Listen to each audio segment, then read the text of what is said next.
Welcome to Behind the Title. I was delighted to welcome Michelle Sarpong, Head of Activation at 7 Stars. She's known favourably in the industry as Sarps, who talks about her experience with racism, namely how she's overcome it and how others have stepped up and in to help challenge people in and outside the workplace to help break stereotypes. Do you know what? I'm so privileged to be invited to Behind the Title, talking about conversations around like racism, biases and discrimination. It's so key. There's been monumental change that's happened in the past, which has kind of brought these conversations to the forefront. And we know currently there's a lot of unrest around, something around discrimination, etc., and immigration. So yeah, it's really important, I think, to have these discussions openly and with different people as well. Someone out there that hears a conversation and it spurs them to act or, have permission to, step into a situation that's potentially, dangerous to someone is amazing. I think like having open discussions around certain incidences and certain topics is really key to keep the conversation and momentum going. And Danny's doing a fantastic job about bringing this to life.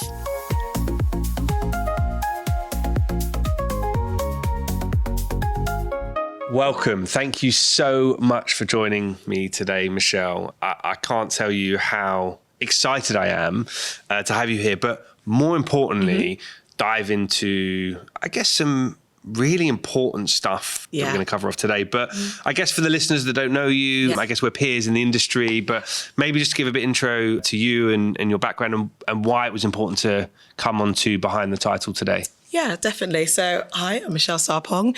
I'm currently at the 7 Stars as Head of Activation, which I got promoted to about 3 months ago. Whoop, whoop. So woo, woo, woo. But my background is I've worked in many networking agencies. So I've worked at Mediacom, Mindshare, Dentsu, OMD, so a lot. I've basically done the rounds actually. And I've worked in the background. My background is activation investment. So I started off as a print buyer at Mediacom, like one of the biggest clients, P&G, then kind of moved around, got into the digital world and then got into the trading world as well, which was very interesting. So I was in trading for a good 7 years before moving into the world of activation. So yeah, so I've done a lot in the industry. And I think one of the things why I really was like honoured that you asked me to come and join you on this podcast was the fact that, there's a lot goes on in this industry. And I just think we have pockets of conversations with different people. And I think actually if I can have a broader conversation about certain things I've gone through and it helps that one person,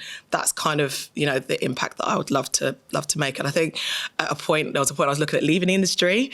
Really? And that was quite tough to go through because I think some of the stuff we'll talk about probably later kind of added to that. But I think now making a decision to stay in the industry, I'm committed to try and help other people that might have felt similar things that I went through, etc. So yeah, that's my story. Amazing. I think you're actually doing yourself a disservice, and I have to read this because I don't know this off the top of my head.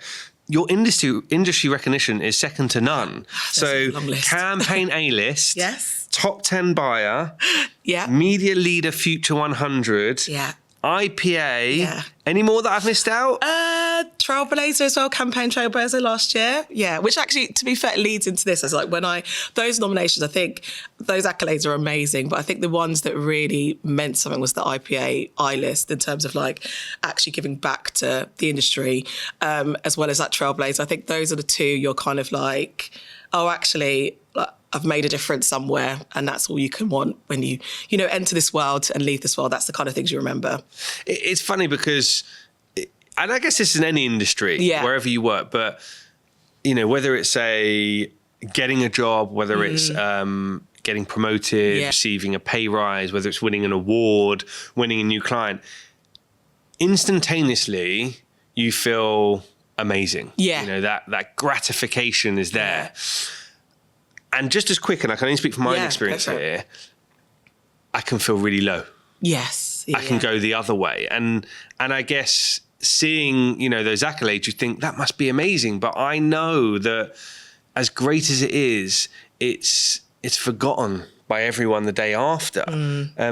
So before we get in, can I just unpack that a little bit? Because there's quite a few awards there. Like, it must make you feel good, but at the same time, has that been reciprocated either by, the people you've worked with, the industry, or is it kind of like, oh, great, one day, well done, and then forgotten. That's interesting you said that. I think the thing that really comes out with like a lot of these accolades is it's based on the places I've worked. So I get more of not the low, but the kind of like look back moments when I talk to anyone I used to work with or somebody else, because you get those comments of like, oh, you're doing really well now. And I was a bit like, I've been the same person. Of course, I've worked at different companies. I've grown in different companies. But what it comes down to is the allyship, the support that you get from different leaders or different organisations.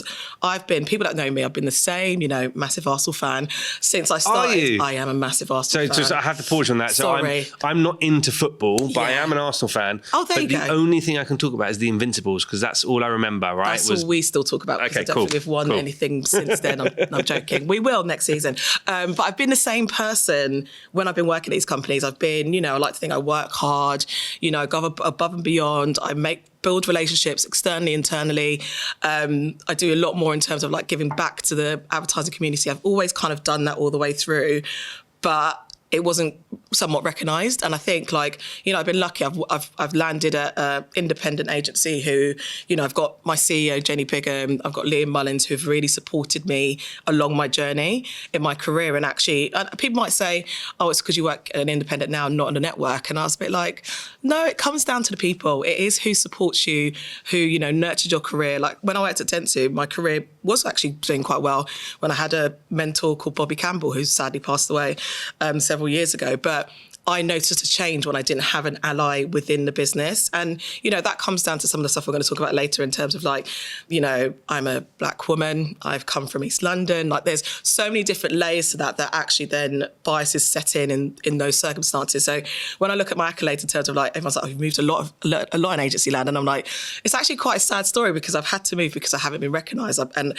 I'm one of those people that if my worth is not seen, I keep it moving. And I think I've always had that mantra, but I've been lucky to have my mum who's always kind of instilled that in me in terms of you have to work hard, but if you're not valued, you'll find something that you are. So yeah, it's interesting because the accolades are amazing. And it's quite easy for people to look at that now and go, oh my gosh, that's amazing. Like you've always been achieving those things. But in real honesty, it's taken a long time.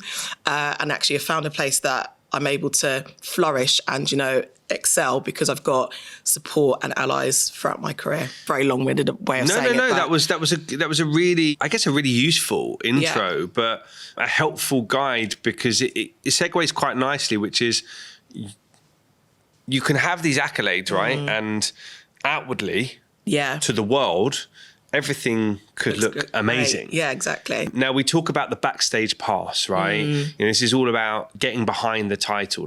Was there a moment where externally everything was just great, but it might be, a crisis in a room, whatever it may be, where actually deep down you were in a really kind of tough, low, tricky space in your life? It's really interesting because actually we've been talking about me being promoted head of activation. It's got I'm obviously delighted. Thank you. I know I keep mentioning it, but I never thought I'd be head of anything. But when I actually got promoted the first time to a head of a publishing, audio and direct digital team, I then was lucky enough to be invited to Cannes. And I remember just thinking I was looking to leave this industry. Now I'm head of, and I was like, now I'm going to Cannes. Back in the day, you used to get those emails going, lunch in Cannes. And actually you open it and you're like, if you're in Cannes, come, you go to this lunch and you'll just be like, someone just take me to Cannes. But then actually finally got it and I was just like, all those emails I can reply to. I have never been. Oh, have you not? But yeah, it's fine. It'll come. Don't worry. It took me a long time to get there. But just to be clear, I'm not sure I even want to go. So we'll come on to, so this is a great segue. So I basically got invited to Cannes. I was so happy because I got promoted. And it was obviously Cannes is in France, as everyone knows. I then was like, oh my gosh, I'm going to Cannes. I've been promoted. This is amazing. So I remember just going to Cannes and just thinking this is going to be great. I'm going to be shoulders with CEOs. I've made it. So I was gassed, guys. I'm not going to lie. So I was literally the first night running around Cannes. there was a party. My friend was just like, have you signed up to this party? And I was just like, haven't signed up yet. She was like, neither have I, but this is the PDF of the ticket. She was like, and I was like, actually, I know people in that media owner. So even if I don't get in, I could probably try and call someone and sort it out. So she gets there before me. She's like, oh, we're in a line. And make it clear, it's like two white women. They were in a line. And then after I was like, oh, I'll come and join you. So then I got to the line and I went to the security guard. My friends are in the queue. And every time I said my friends are in the queue, they turned around and waved at him. So I was like, those are my friends. They're in the queue. I was like, can I just go and join them? He was like, show me your ticket. Showed him the ticket. He was like, that's not a ticket, that's a PDF. And I was like, oh, they've showed the same thing. I was like, look, if I don't get in, I will go somewhere else. Or do you know what? Like, I know people there. It's fine. So I went back and forth with the security guard for about 3 minutes. Then he eventually let me go and join the line. Great. So we're all chatting, obviously telling everyone that I've been promoted, to anyone who listened. I was like, oh my gosh, I'm ahead of. So literally having the best time. Then all of a sudden, the same security guard who I'd had this conversation with came up to the line and literally was just like, you need to get out. And I was like, at first I was confused. I was like, is he talking to me? And he was like, you need to get out of the line. And I was a bit like, why? And I was like, I've just been, remember me? I just spoke to you.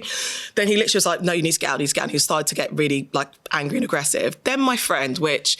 So this, I can't explain to you when she recognised what the situation was. Basically what's happened is I was the only black person in that line, and he just was like, she obviously can't have a ticket, so wanted to remove me, or I was trying to sneak in or get in a provocative way. Anyway, so she recognised, and Hannah Barnett, I have to shout her out because she's actually my personal friend. Mel Metro, yes. Yeah, she's referred to like chief client officer, so whip to her too.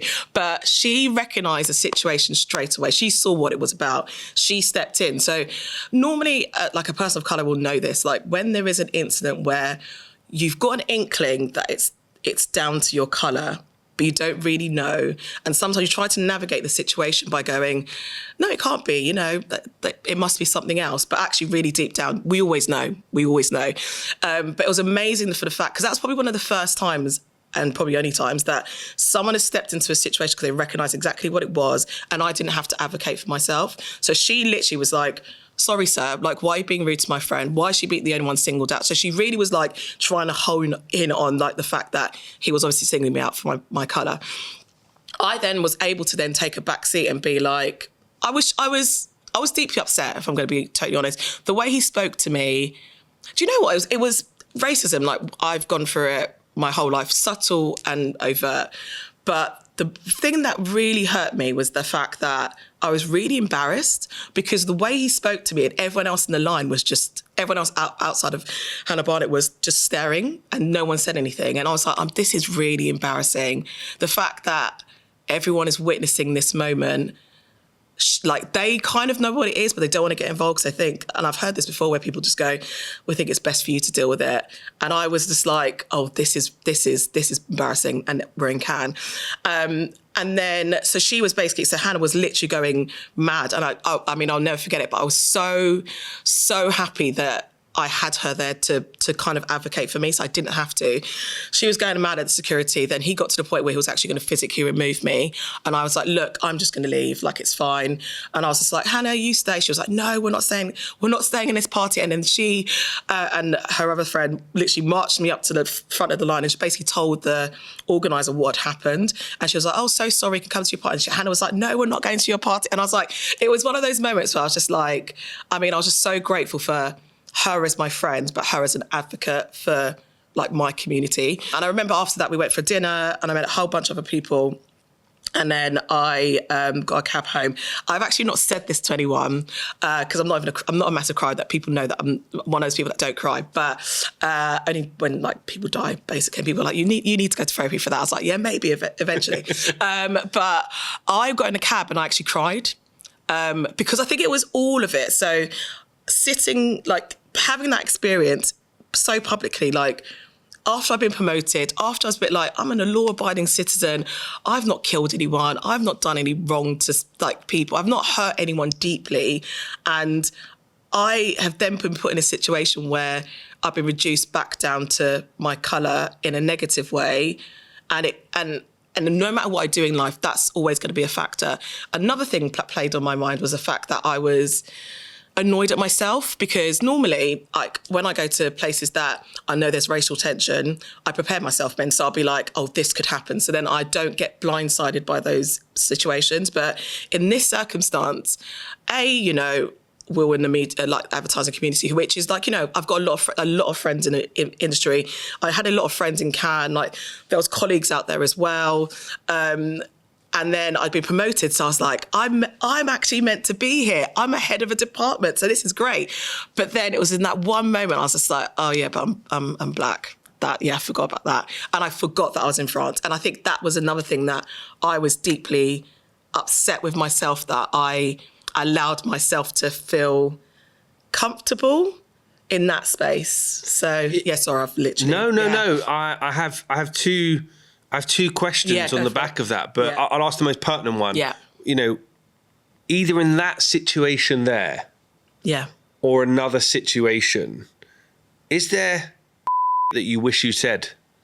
And it may have been, it may not have been, because someone was advocating for you and you said quite openly, for once it was quite nice to take a step back. But have there been other instances, or is that a particular one that stands out where you're like, I wish I would have said this? Yeah, do you know what? There's one in this instance, and there's another one actually that I'll talk about. But I think in this incident, I think I wish I made a bigger thing of it when I came back into London, because actually when it happened, and actually, which was another thing that was quite nice, Hannah actually saw some of my colleagues early the next morning. So she'd actually told a lot of them, because then I started to get texts like, Sarps, you're okay? And I was just like, yes, yeah, fine. I was like, and I kind of brushed it off. And then when I came back to London, everyone's like, oh, we heard about this, like, was it okay? And I wished I had pushed it more, even for myself or my senior colleagues, to address the media owner that it happened with. And I think I do have that sense of a bit of regret. But then I think I had a full circle moment when, this sounds really sad, but I think when it happened with the Films Cannes event, where Kelly Rowland got like ushered and quite badly treated by security, it was almost like I had a lot of people then come to me going, oh, like we see, and I was like, yeah, it wasn't an isolated incident. It wasn't just like just bad luck. I was like, it's a general thing. Like when racism sets in with certain countries or certain people, like that is how they treat people, and it's never addressed. And I think for me, I wished I probably pushed that more. And another incident that's always played on my mind is we had a client who they wanted to, invest in like football clubs. And as I touched upon earlier, I'm a massive football fan. So I was like, love this brief. I was like, Sign me up. Yeah, literally. I was just like, I was looking after a colleague, quite a junior colleague at the time. And I was a bit like, you lead the brief, but I want to be CC'd, just because I was like, I want to be involved. I really didn't do anything. And then actually there was a roundabout moment where one of the football clubs basically went directly to the client and said that I think this email's fraud.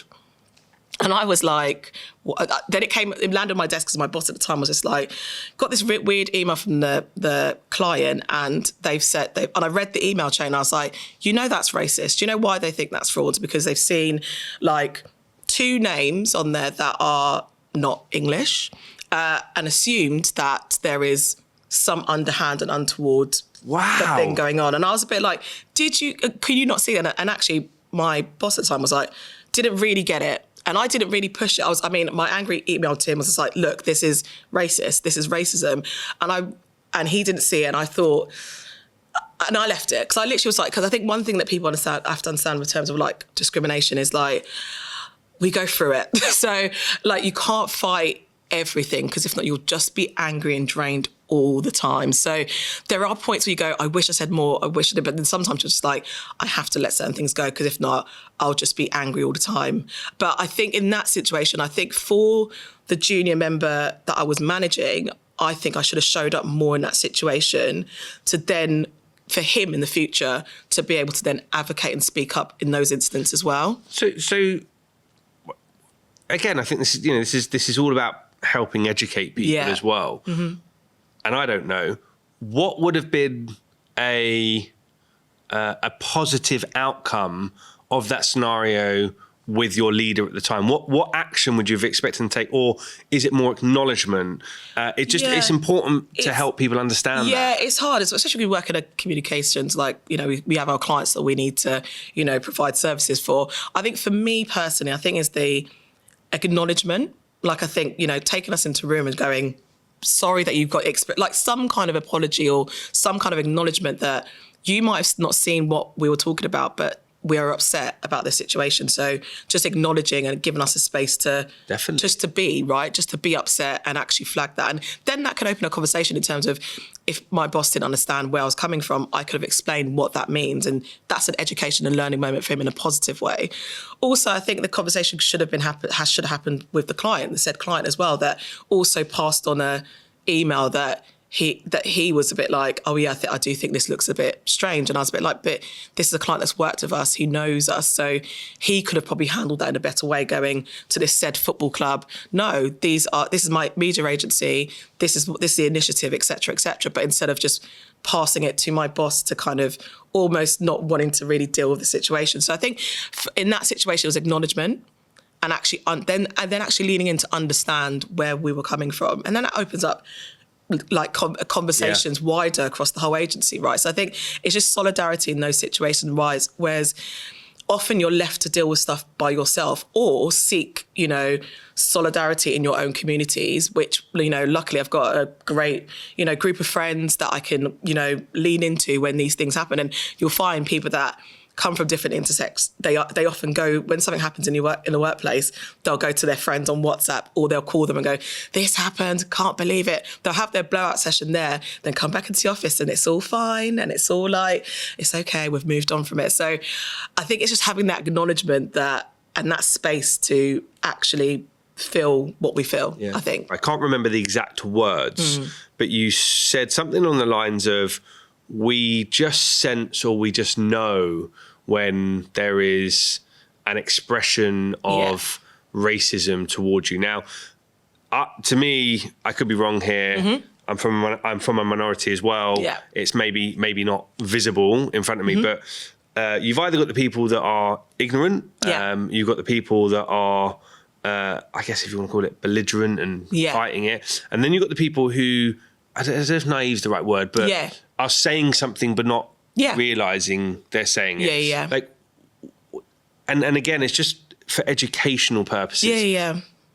Tell me, if you don't mind, like, what are those feelings that you get, that sixth sense that makes you feel like something's happening? Because I think you can always pick up people's intent. Like, I think anyone that comes from any kind of marginalised community, you have a heightened sense of, like, what people's intent is, and you kind of look for it, right? So I'm quite happy to have, and people know me, I'm quite happy to have conversations where someone has said something and it's like, I'll give you an example. So one of my friend's husbands, who's a lovely guy, like, he's not malice in any sense of the word, but he said, he made a comment of, I don't think racism is as bad now as it was back in the day. I was there with one of my friends who, as a mixed race guy, was like, he then was about to go off, and I literally put my hand on his knee and I was a bit like, wait. And I was just like, what do you mean by that? And he went into his reasons. He was like, he grew up in like, and it does make sense in terms of, he grew up in the UK when it was like the 70s and 80s. And, there was, like, racism was overt. So there was actually like, violence, there was killings, there was like signs on doors. There was like, no dogs, no Irish, no blacks. Like, it was overt, right? And I was just like, okay, I can see where you're coming from. And I was a bit like, and he's into football. So I use a football analogy. And at the time, I think Lampard had just become Chelsea manager, and I was like, it's not as overt. It might not be as overt, but it's still there. So I gave an example of like football managers, because actually, if you look at the whole world of football managers, there's not many. The amount of black players that play football, not many of them make it into management, right? And you're just like, why is that? Because, they're good players. They're like, when you get behind the scenes and they talk about the changing room, they talk about this person was a great leader, like Patrick Vieira for Arsenal was a great leader. I mean, he eventually did become manager, but I then used that analogy going to him like, but if you look at the football, like Lampard was able to get, and Chelsea's a massive club, I hate to say it, but it's true. They're a massive club. He was able to get that job quite easily, right?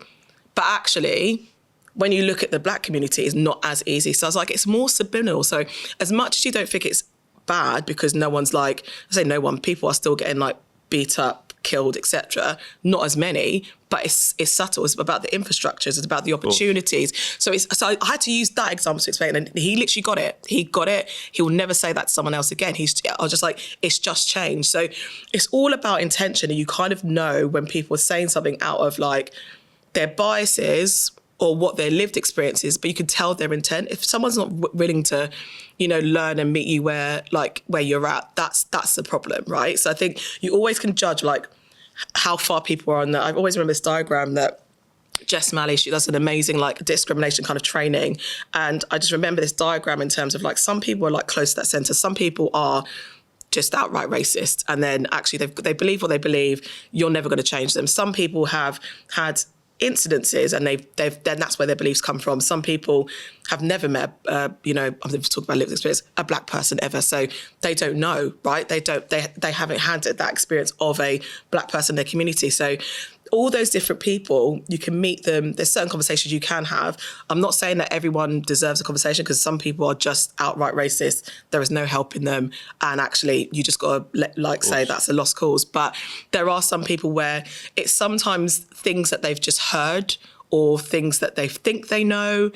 They don't truly believe it, but it's just what they've been told. And then you can take them on that journey to be like, this is the truth. So I think we've always got that intuition. We always know. It's hard to explain unless you're from a marginalised community, but you get a gut feeling, and always trust your gut, and you kind of know. Yeah. I mean, look, the world and the country couldn't be more divided than it is right now. If anything, it feels like we're coming back to, especially because of the whole immigration. And I moved from where I grew up in North London. To southeast London, which, if you know your geographies, the two shall never meet. Yes, I crossed over the river. My family still make the jokes around. Have you got your passport? All that sort of stuff. And I have to say, moving there opened my eyes to a different culture, community. Upbringing that I never knew. I never knew. My stepson plays for a reasonably well-known grassroots club where some of the players have progressed into semi-professional, professional careers, and I would say they are from some of the marginalised backgrounds. And so I'm still learning about this stuff, and there's a lot about my community that I don't know. I choose not to engage with because I don't abide or live by that particular values. Those particular values. I have my own, spiritual values, and so understanding that, I think, is so important. Now, there's a lot of stuff that's happened over the last few years with the black communities. I think I still struggle now sometimes to say the word black, because I don't know if it's received in a derogatory term, because I don't see colour. I see someone who is similar to me, as in, of course, I see it, but I don't differentiate. So when I say it, I'm like, but it's a fact. I'm even now, I'm texting and I haven't even said the word. So I think it is really interesting, because when stuff comes round in the office, I don't always engage and read it. But at the same time, stuff goes round about my community. I don't engage and read it. It's just, I tend to be focused on what I'm focused on at that time, and I tend to dip into stuff when I want to know more. But I guess with all of that in mind, are there specific triggers in the workplace that really grind, your gears or bring out the worst in you? And it might be around, race, or it might be just around, just general. Because I think what I want people to understand is that as a leader, we're not immune to this stuff. We just have learned over time how to manage that that's very better. true. So I'd love to, understand, are there specific triggers for you that kind of there's a few. I'm trying to think of apart from when football doesn't go your way. But then, to be fair, I must admit, because everyone knows I'm very vocal about being an Arsenal fan, people show me sympathy. Like, that's what I do enjoy, that people are like, sorry, So that's my natural state. Are you a because- die-hard football fan? Yeah, I really, like, generally I do. And that's an interesting one, because even when I joined the industry, like, people didn't really believe, like, they were like, you're a Like woman. me. Like, yeah.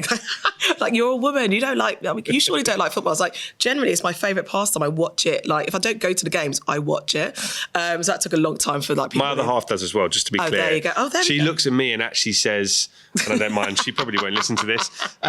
She's like, why can't you be more manly? And I'm like, I do the DIY, Exactly. I cook, I clean, I do loads of stuff. So leave the football to Just you. like, That's you know, fine. I coach, you know, our stepson's team. Like, Yeah. you know, No, I love but anyway, that. sorry. We should be friends. Yes. But yeah, so triggers is interesting. So I would say one of the biggest triggers is, I think, music that's been played in the office.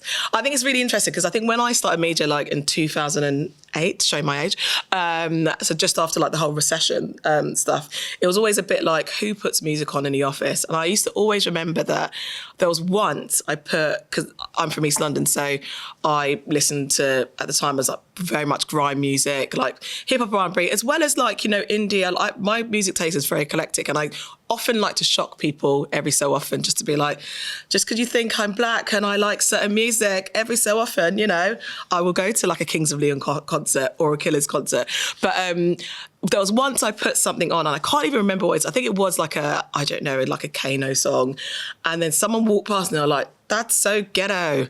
And I was just like, oh, man. And that's just this, and the song, I think it was Night Night, actually. So it wasn't even, it was one of his like really slow songs. I was a bit like, just because you hear he's not singing, he's rapping, or emceeing, should I say.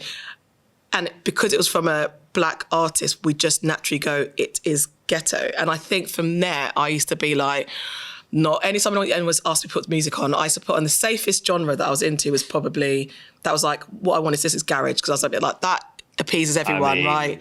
Exactly. So like, but I have a trigger point, because every time a song comes on that is from black origin, I do get a bit like, I still, even to this day, even though like now like music is a bit more like, you know, it's been mainstream, all those kind of genres, I still get that little, is someone going to say something that I might have to then address, or do I choose to ignore it? And I think that's sometimes my trigger points, where I'm like, what mode do I go down? So that's one of them. And then another one I would say is obviously work in the media industry, and it's like, when people talk about jollies and they're talking about personnel in terms of like, oh, who should we invite? Should we invite that person because they're like really fun, or this person, oh no, we can't invite that person because they're like quite quiet. And that triggers me, because I'm like, again, it's making a judgment. Obviously, coming from a marginalised community, we are judged all the time, and actually there's stereotypes, there's biases attached to you. So when I hear that in the media sense, it really does trigger me. I think when we were talking before, and I told you a story where someone actually, a media editor did actually say to me, they can't invite me to Ibiza because I don't do any drugs.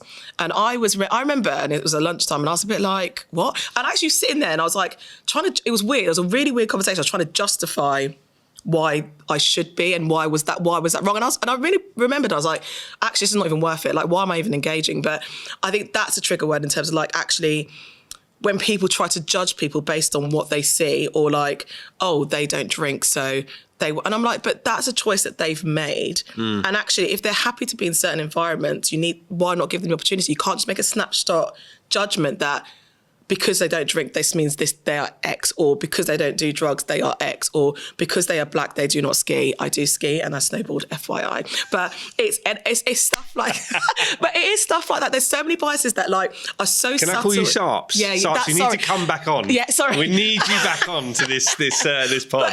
But it's all those things that are true. Yeah. I'm basically just saying everything that everyone always thinks. But I think like it's those certain things that you hear those conversations, you're just like, don't make a snapshot judgment about someone because you've never encountered someone like that. So I remember someone, this was way back in the day, where someone didn't drink and they're like, I don't trust someone who doesn't drink. What does it even mean? Well, so this is a really interesting point. So I think I shared with you, I'm 20th of May 2008, I made a decision, that was my last drink.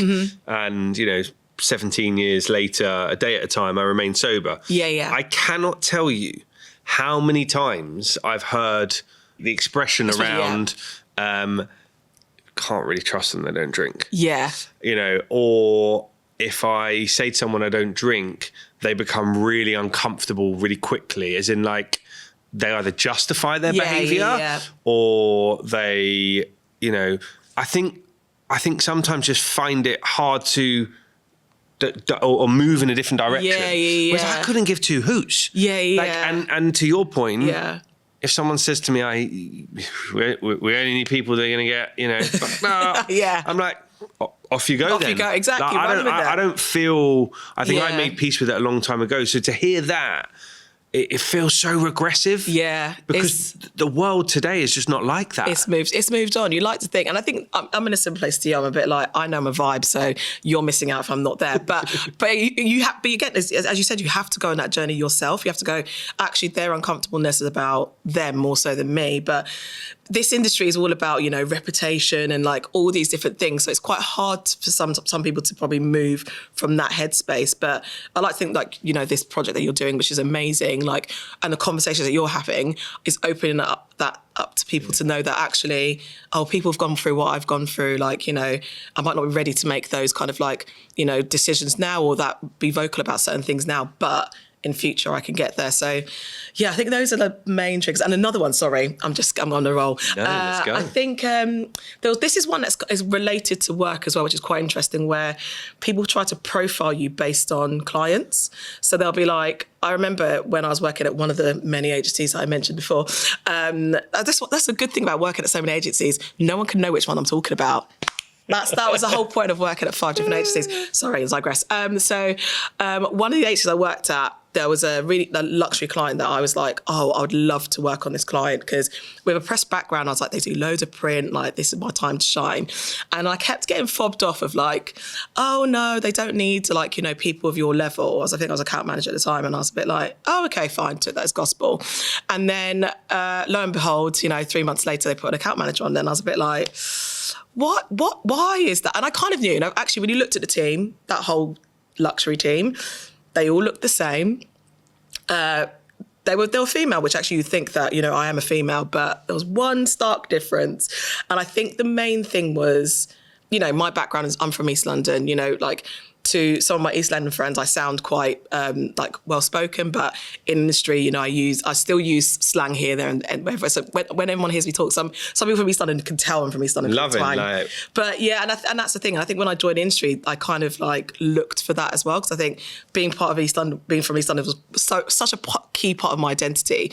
But going back to that incident, I just remember thinking, oh, they just didn't think I fit into that luxury profile. And actually, you know, we were talking about pictures and stuff earlier. Like, when you're doing pictures, you have to do the team sheet, and everyone's like, who's got experience of working on this? You profile people in that way. So I think, especially as now becoming more senior, it's like, that still triggers me from that incident that happened to me when I was at that age, of trying to make sure that I'm calling out or noticing those things for other people. Like, they might not appear like they will thrive on this account, but we don't know that we can't make snap judgments based on all the different, like, you know, intersects that we all make up us as human beings. So it's a funny one. Like, I think that, so when I started producing some videos, it must be 6, 7 months ago now, you know, there was a part of me that immediately felt judged, even though I hadn't done anything.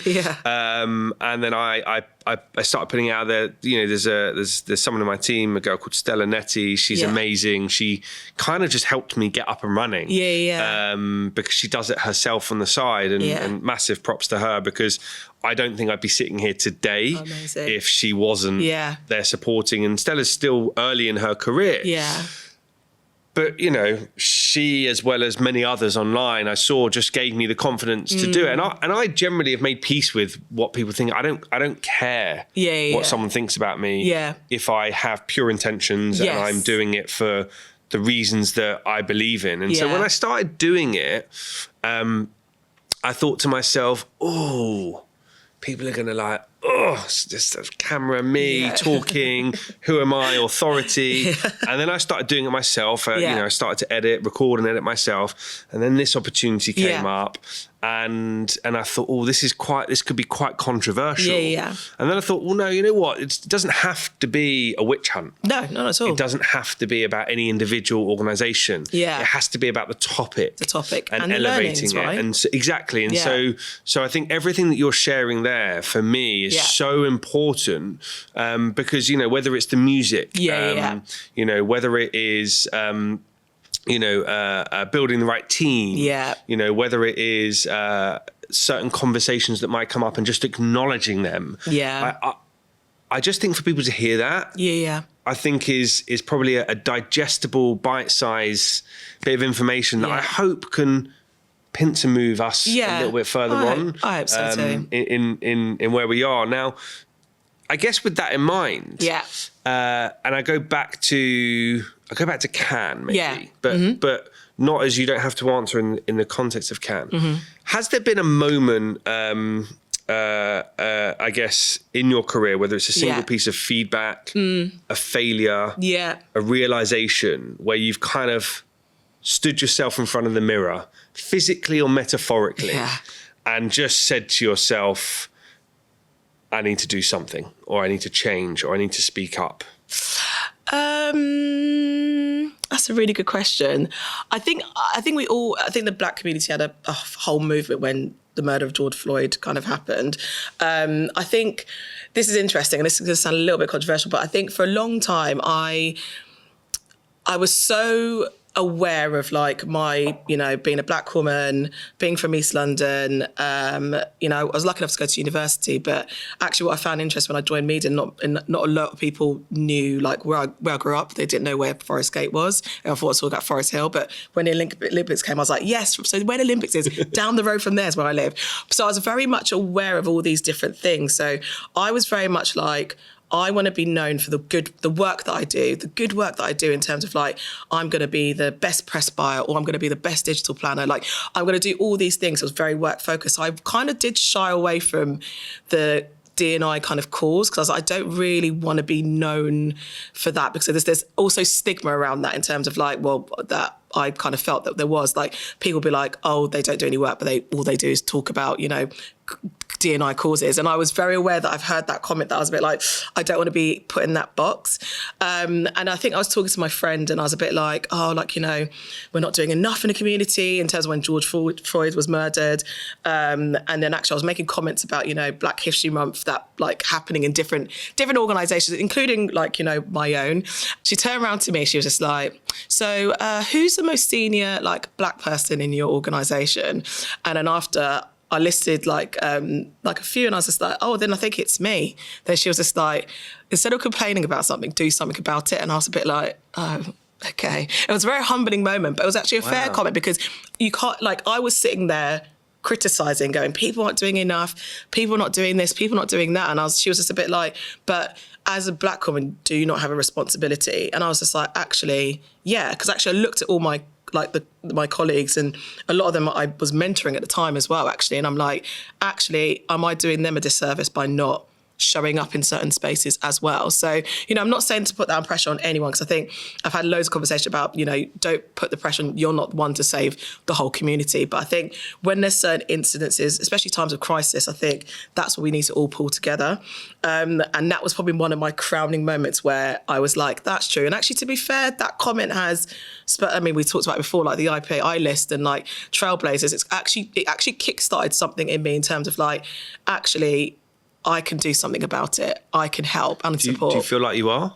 Yeah, I do think, I like to think I am. I mean, I'll let everyone be the judge of that. But I think even doing stuff like this, it's like speaking up. I think it's highlighting certain situations. And, you know, some of the stuff we've been talking about, I just hope that's helped people, make people feel comfortable. But I definitely think there's certain initiatives like I basically did a DJ battle at the Black History Month event at the Seven Stars. And I did it, it basically launched. You DJ? I don't DJ, I just host. Okay. I mean, you know, I've got many talents, not that one. But I hosted it with my brother, actually, which actually that was a tactical decision, because I was like, for me to be truly authentic, who else is going to hold me accountable but my brother, who's like 1 year older than me? So like my life, I've never known my life without him. He's always been there.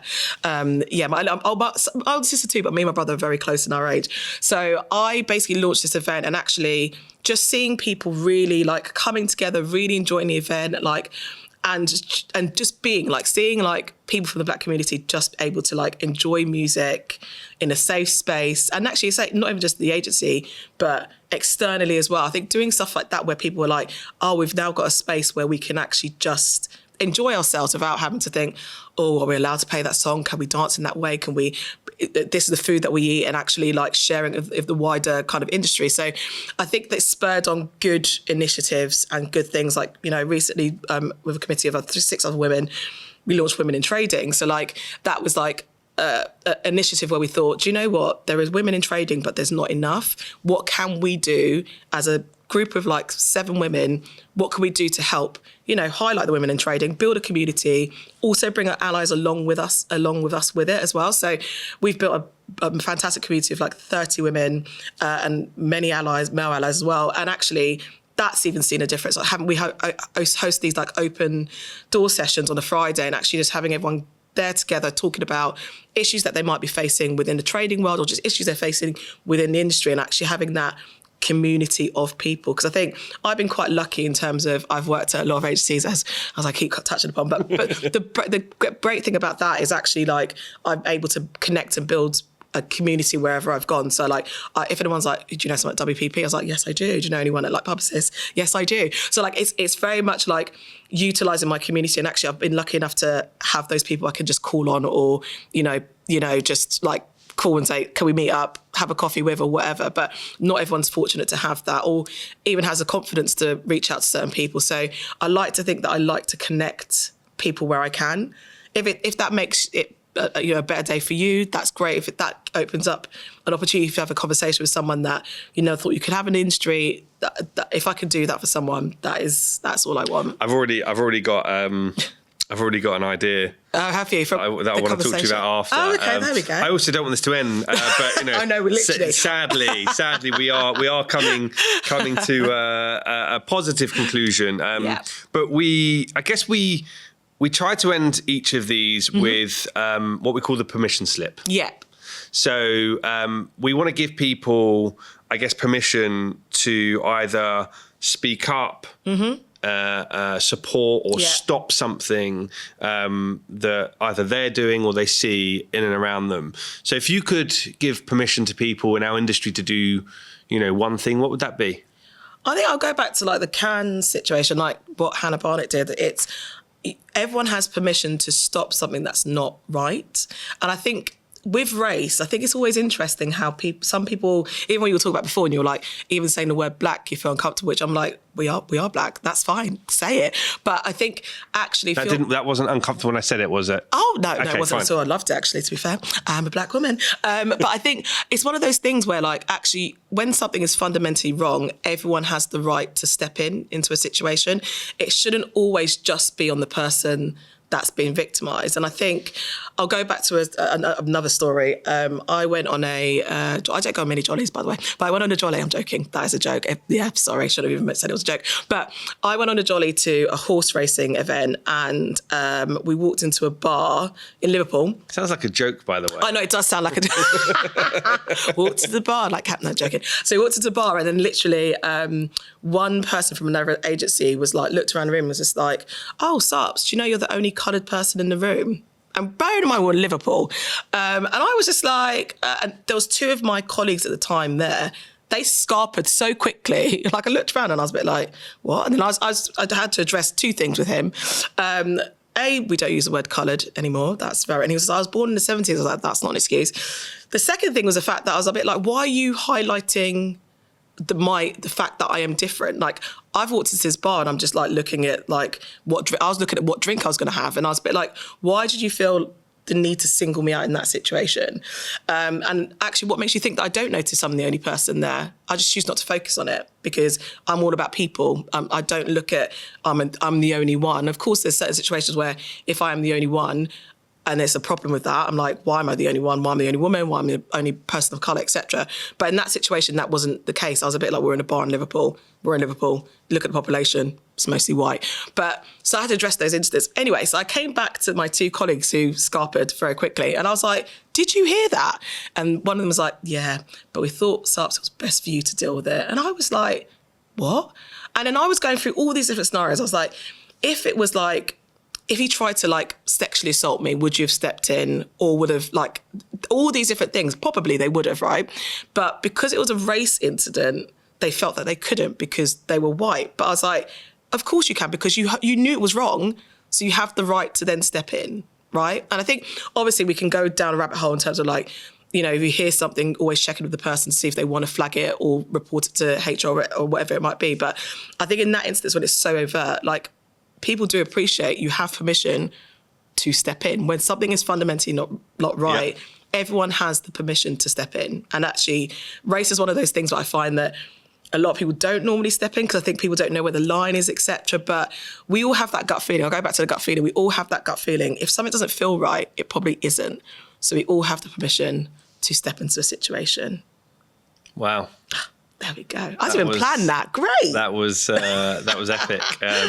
Honestly, I can't tell you how grateful I am, and hopefully the industry are, for you joining Behind the Tights today. Thank you so much for inviting me. You know, we're early on this journey. We don't know where this will go, but you know, this is about leaders showing up differently, and I couldn't think of anyone that epitomizes more than what you've done today. And I've learned a huge amount in the process as well. So thank you for joining. Sarps, my new friend. There we go. And I hope that we can do many things together in the future. Definitely. So thank you. Well done as well. Thank you very much. Thank you.